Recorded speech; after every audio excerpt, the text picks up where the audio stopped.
kakati gyatugenda empola osobola okwejjamu erinnya osobola okulyejjamu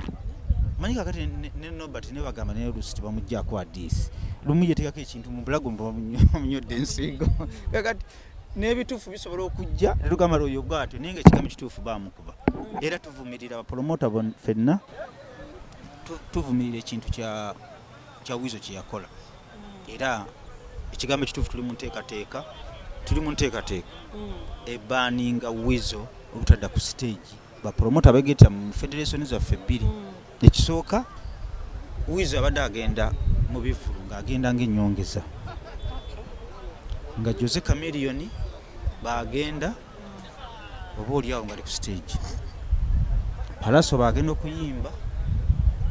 oba oliawo nga Wizo ali ku stage kiba kitegeeza ki nti munne be yafa yaluzinga yaggwamu essuubi n'abantu bapromota nga tukyamuwa mato omusajja gwe bayita Nobert kintu kye yakola tekikoleka mutiitiizi okulanga Wizo oyo omwana ali mu mabanja essaawa zino siwolereza Nobert nga muntu mpolereza kifaananyi ky'abapromota tosobola kukuba promota bw'otyo oyo musajja oyo omwana ali mu mabanja ga myuzi nga 10 kyokubuulira naaba nga akutaddemu n'akukoleeza ng'ensi yonna yali ekuvuddemu ng'ogenda mu bivulu ng'ogenda ng'ennyongeza ye yennyini yera alina n'okumuwa ssene kati kankikugambe Wizo yera alina okuwa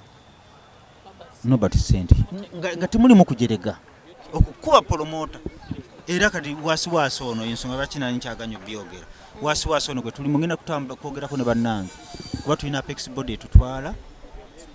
big event ye Muwanika yanzirira nze vice nze chairman oyo akwata ensawo chairman waffe Kavuma Musa Ketti bajjo Pierre one balunywa tugenda kutuula tuveeyo n'official statement ku nsonga za Wizo tusobola kusirika tubanga babuyabuya naye nga tugenda kumubaaninga kalira jakkawulira olaba abadde agenda ng'ennyongeza nene ku nnyongeza tugenda kumukkiriza kulinnya wali kivulu kyo